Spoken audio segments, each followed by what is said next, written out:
Hopefully over these last few weeks you've found some time and you've got back to the driving range and you're starting to get your game in the sort of shape you want it in for the start of the season. And hopefully over those last few weeks you've taken on board some of the tips and the drills that we've talked about in these last few videos. But so far we've talked a lot about control. Week 1 was how we control ourselves and working on our balance. Week 2 was how we control the direction of the shot, and more importantly how we control that direction by using the club face properly. But whilst we're getting better control, what I'd like to add, and probably the most important thing, is add a little bit of quality to what we're doing.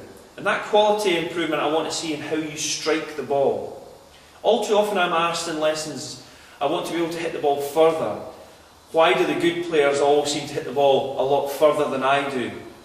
The main reason is from the quality in which they strike the ball. If we look at the European Tour players or any professional throughout the world, whilst they all have very different swings, the one key area that they're very, very similar in is how they actually apply the club to the ball at impact. And it's that fact that we're going to have a little look at today. So, the first thing we're going to work on, the reason that these guys get good distance from what seems like very little effort is because they're applying the club face to the ball properly and getting the most energy into the strike without having to put the most effort into their swing.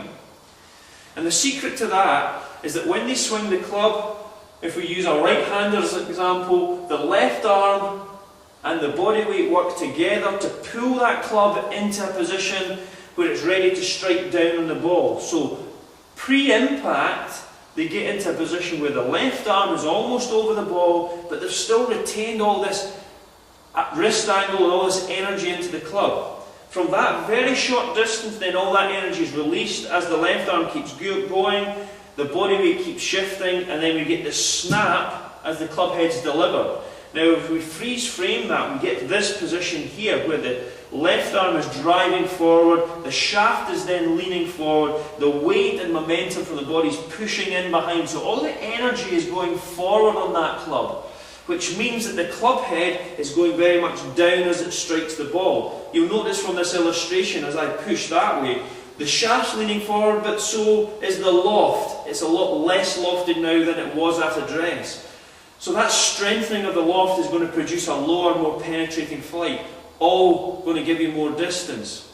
So the squeeze is coming with more of a descending blow, and it's a very good image to get in your head that you're trying to squeeze the ball between the face of the club pointing down and the ground that's underneath the ball.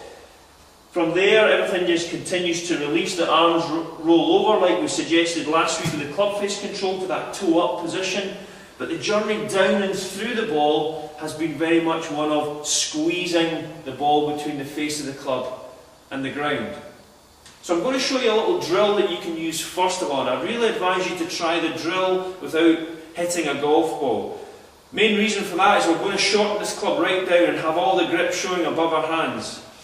Swing back to that toe up position, maybe slightly further, and what you should be able to see is the grip end beneath your hands, because this is quite significant. If I turn this way, what we want to be able to do is not only set the toe in the air, but also have the angle of shaft on the same angle that we're going to strike down on the ball. If you get to this position and you can't see the grip underneath your left arm, that club is too tall, it's too straight up and down.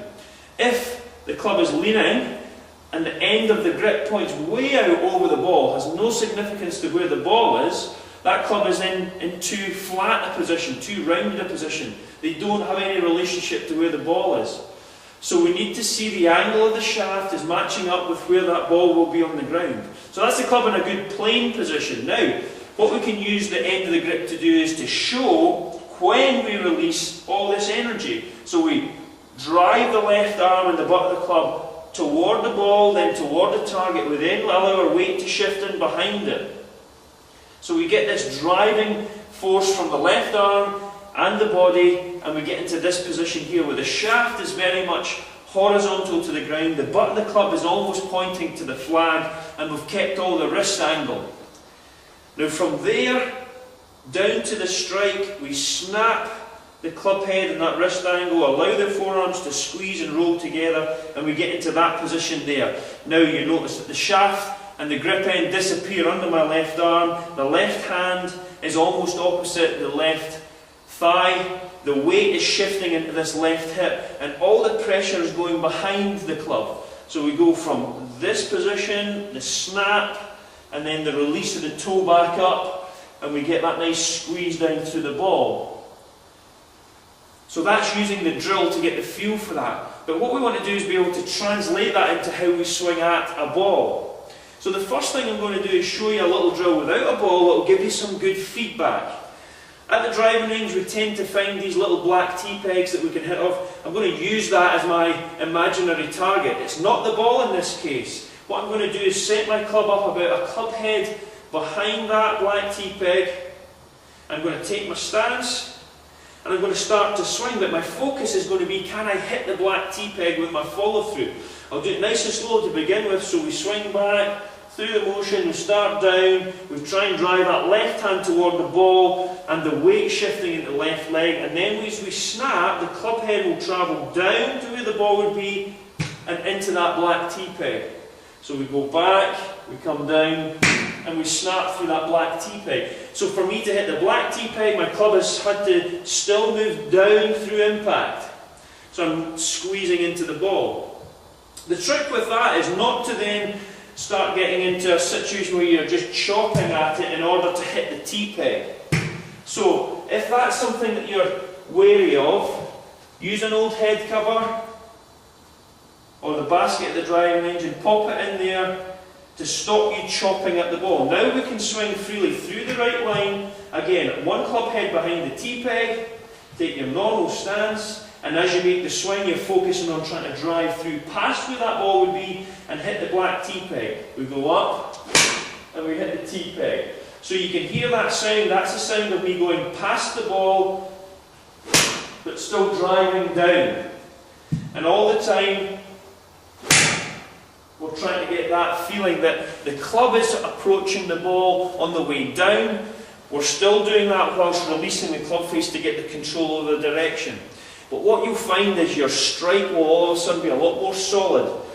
Because you're hitting down, you'll be hitting more of the club face. There'll be more energy in it, there's a stronger loft, so the ball's going to come out with faster speed and a lower flight, which is going to give you more distance. All too often, we see people attacking the ball with the bottom of the club. That produces a very slow speed, but with more loft, that's not going to give you more distance. So without increasing your speed or having to put more effort into the swing, the better quality of strike is going to give you a little bit more energy. So try it. Try the drill first, the grip down drill, set the wrist angle in the plane, work on the sequence of how you drive the left arm and the body weight forward, and then when you snap those hands to go back up on the other side, and then try it again, focusing on making a proper swing to the proper depth, club head behind the black tee peg, make your normal swing back, down, trying to hit the black tee peg in front of the ball without hitting the cushion. Then, introduce a ball where it would normally be in your setup, make the same attack on the black tee peg and just listen for the quality of the strike that you get. So try that little drill and see how you get on.